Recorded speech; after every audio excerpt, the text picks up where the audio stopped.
आज आपण बनवणार आहोत मकर संक्रांतीच्या आधी केली जाणारी पारंपरिक आणि खूपच पौष्टिक भोगीची भाजी आणि त्यासोबत खूपच चविष्ट तिळाच्या भाकरी। वेगवेगळ्या भाज्यांनी बनवलेली ही भाजी चवीला अप्रतिम लागते आणि सगळ्यांच्या घरात आवडीने केली जाते।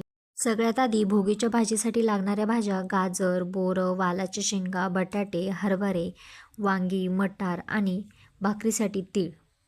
भाजीसाठी वाटण तयार करणार आहोत। खोबरं, शेंगदाणे, तीळ, लसूण, अद्रक, मिरच्या आणि कांदे हा मसाला भाजून घेतलेला आहे।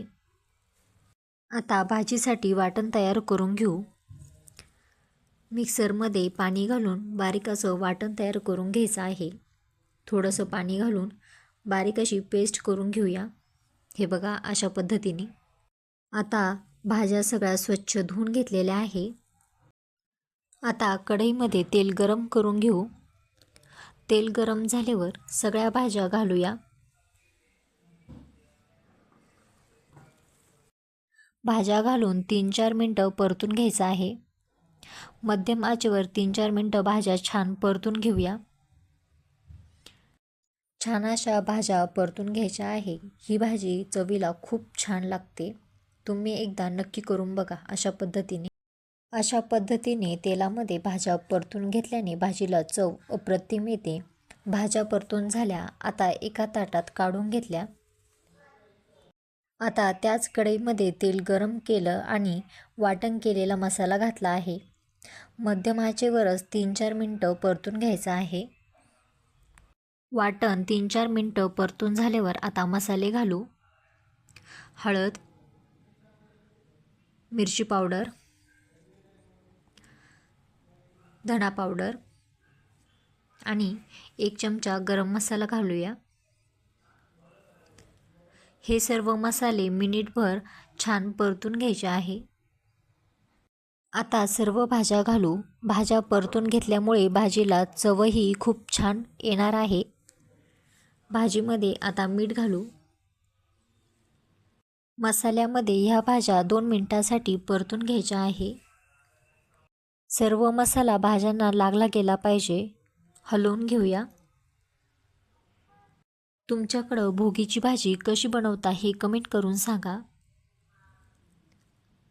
आता भाजी परतून झाली आहे, त्यामध्ये गरम पाणी घालूया। शक्यतो भाजीला पाणी गरम करूनच घाला, त्याने भाजीला चव छान येते आणि पटकन भाजी पण शिजते। व्यवस्थित मी मिक्स करून घेतला आहे। नवीन वर्षाचा पहिला सण हा मकर संक्रांती, त्याच्या आदल्या दिवशी येते ती भोगी। तर भोगीच्या दिवशी अशा पद्धतीने ही मिक्स भाजी बनवली जाते। आता भाजीला छान उकळी आलेली आहे। आता झाकण ठेवून भाजी छान शिजवून घ्यायची आहे। झाकण काढून बघूया। हे बघा, बघू शकता झाकण काढल्यावर एकदम मस्त हा सुगंध भाजीला आलेला आहे। हे बघा भाजी खूप छान दिसते।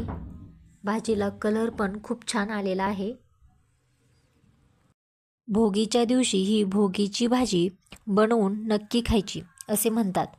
जो भोगीची भाजी खाईल तो सदा निरोगी राहील असं म्हटलं जातं। अजून 2 ते 3 मिनटं भाजी शिजवून घेऊया।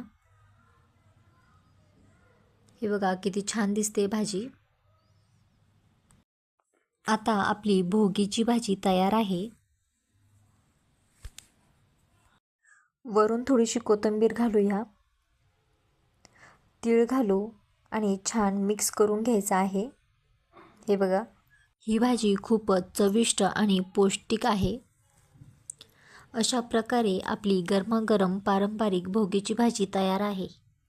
त्यासोबत तिळाच्या भाकरी। व्हिडिओ आवडला असेल तर लाईक करा, शेअर करा, कमेंट करा आणि सबस्क्राईब करायला विसरू नका। धन्यवाद।